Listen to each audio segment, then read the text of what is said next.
저는 누구나 다 아는 공기업에 근무하고 있습니다. 10년째 두 딸들을 혼자서 키우고 있어요. 남편은 없냐고요?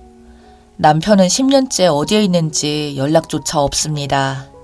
죽었는지 살았는지 알 수가 없어요. 살기 바빠서 남편이 어디 있는지 수소문조차 못하고 있었습니다.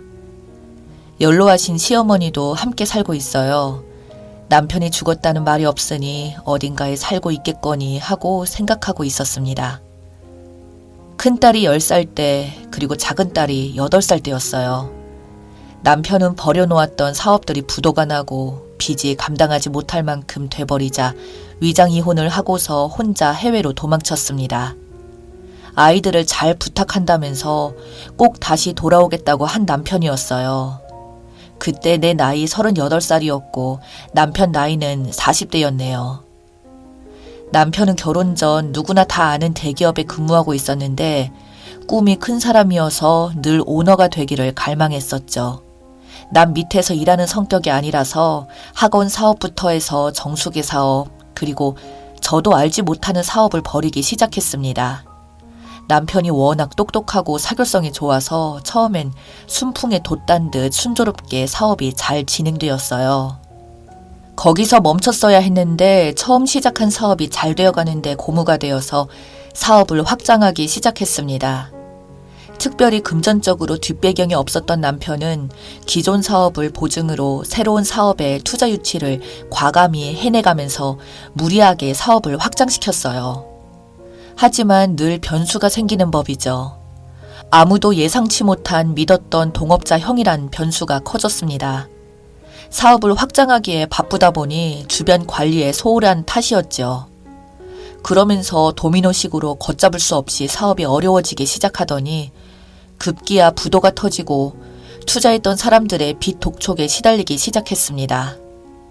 유일한 안정적인 수입인 제 월급이 압류당하는 걸 막으려고 남편은 위장이혼을 하자고 했었고 저희 회사에까지 빚쟁이들이 찾아오니까 혼자서 해외로 나가 있다가 돈 벌어서 다시 오겠다 하고는 어머니와 애들을 잘 부탁한다고 하면서 야반도주 하듯이 도망쳤습니다.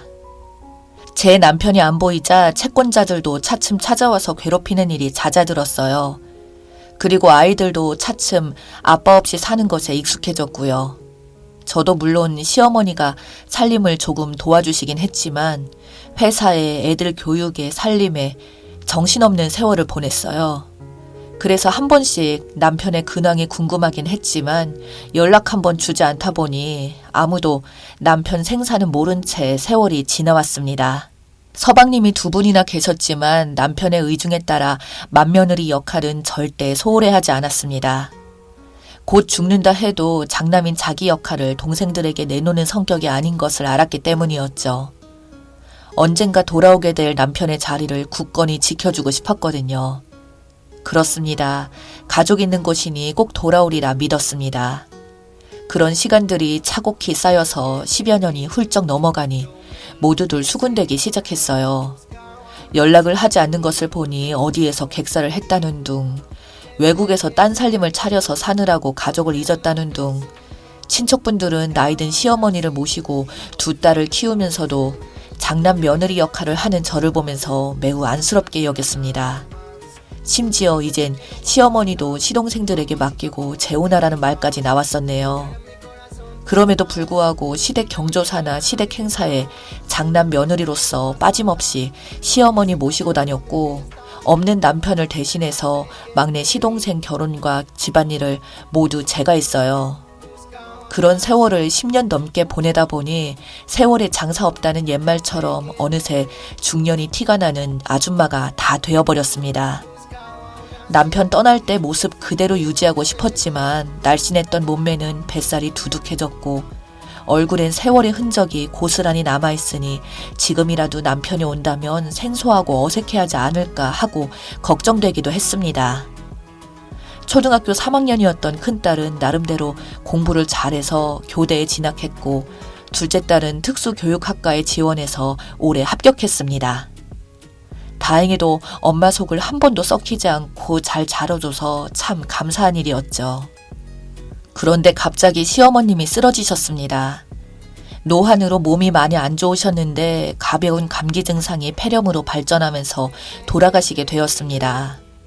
마지막에 큰아들을 보고 싶다고 하시면서 이젠 안 오려나 보다고 하시면서 저보고 기다리지 말라고 하셨습니다.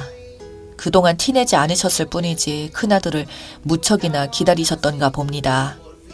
결국 아들 얼굴 보지 못하고 돌아가셨어요. 그때 남편이 보고 싶더군요. 어머니가 돌아가셨는데 어디서 죽었는지 살았는지 생사 확인이라도 했으면 좋으련만 아마도 모두 연락 못하는 중요한 이유라도 생긴 것이 아닌지 걱정이 되었습니다. 그렇게 시어머님은 마지막까지 큰아들을 그리워하다 하늘나라로 가셨어요. 코로나 때문에 장례식장에는 가까운 친척들과 시동생들, 가족들과 저희 두 딸이 지키고 있었고 절만 간단히 하고 대부분 식사하지 않으시고 가셔서 대체로 한산한 분위기였습니다.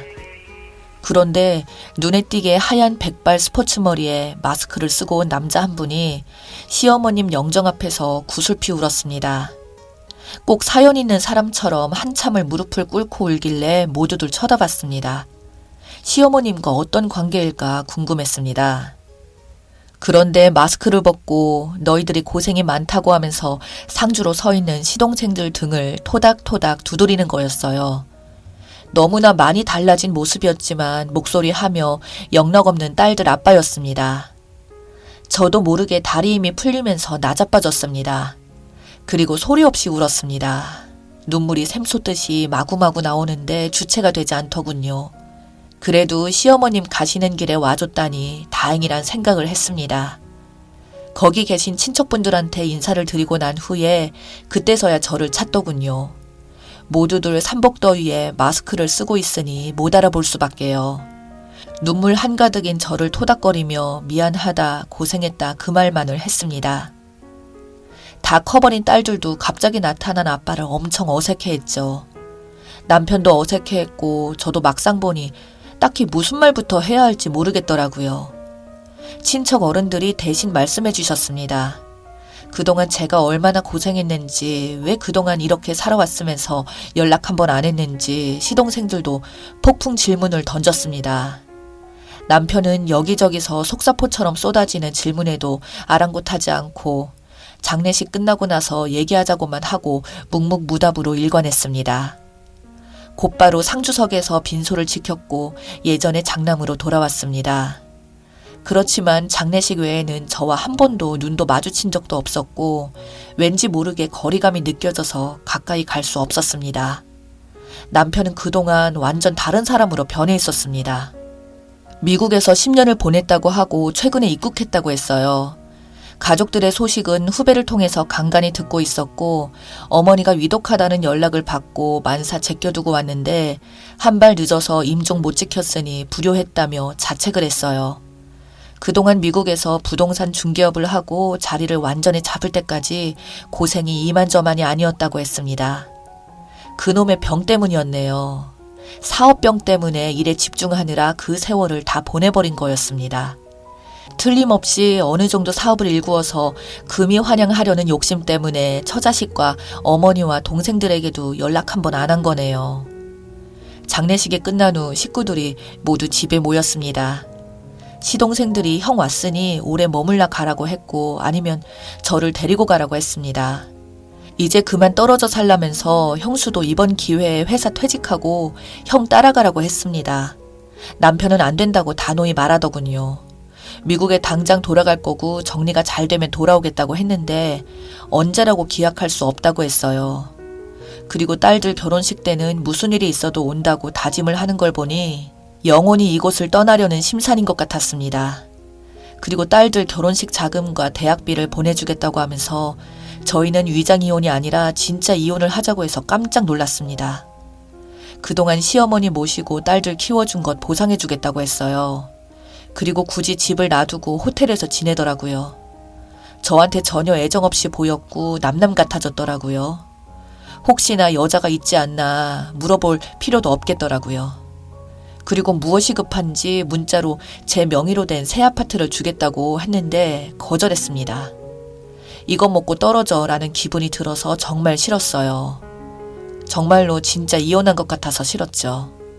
난 단지 남편이 꼭 돌아오겠다는 말만 믿고 내 가족이라서 시부모님도 모셨고 시동생들도 함께 챙겨왔는데 나를 남보듯 하다니 슬펐습니다. 그러다 이왕 이렇게 된 거 이혼하자고 했습니다. 그리고 남편에게 제안을 했어요. 나에게 진짜로 보상을 하고 싶으면 지금 가지고 있는 것의 80%를 달라고 했습니다. 그거 주고 떠나라고 했어요. 지난 10년 동안 내 모든 것을 당신의 자식과 시어머니 봉양에 그리고 내 그동안의 세월을 쏟아부었으니 80%도 아깝지 않을 것이라고 했죠. 그렇지 않고서는 절대 놔줄 수 없다고 했습니다. 다 주고 떠나던지 우리 가족들 옆에서 나와 있던지 당신이 결정하라고 했습니다. 고개를 끄덕끄덕하며 깊이 생각해보겠다고 하고서는 미국으로 소리 소문 없이 떠났습니다. 이런 식으로 다시 떠난 남편, 아직도 그런 남자를 나는 남편이라고 부르고 있으니 한심하네요. 아무리 10년 동안 떨어져 있었다고 해도 그래도 저는 아직도 2딸을 낳고 키워온 와이프인데 저한테 아무런 감정이 없는 걸까요? 저는 남편이 그동안 어찌 지내는지 아직 많은 것들이 궁금하기만 한데 마주 앉아 다행히도 얘기도 나눠보지 못하고 홀연히 떠나갔네요. 어디 간다 말도 없이 가는 남편이 야속하기만 합니다. 적어도 애들을 어떻게 키웠는지 어떻게 생활했는지는 물어봐야 하는 건 아닌지 정말 너무 서운해서 눈물이 납니다. 연락처도 알고 있으면 전화 한 통도 하기가 그리 힘들었을까요? 그리고 미국에 도착했으면 도착했다고 연락해주면 어디가 덧나나요? 그리고 딴 여자 만나서 살림 차렸으면 그랬다고 말해주면 안 되나요? 그리고 나를 싫어하는 건 태도로 이미 알고도 남겼는데 애들 엄마로서 그냥 대해주면 안 되나요? 내 남편이 집을 떠나 있었던 10년 동안에도 이렇게나 남편 때문에 힘들지 않았는데 막상 실물을 영접하게 되니 정말 힘듭니다. 무표정한 얼굴과 지극히 냉정한 말투 그리고 거리감 등이 저를 힘들게 했습니다. 처음부터 나타나지 않았다면 모를까 갑자기 뿅 나타났다가 10년 전에 야밤에 몰래 도망쳤던 것처럼 이번에도 도망치듯이 가버리니 지난 날이 후회가 되네요. 그러던 중 어느 날 미국에서 남편에게서 전화가 왔습니다.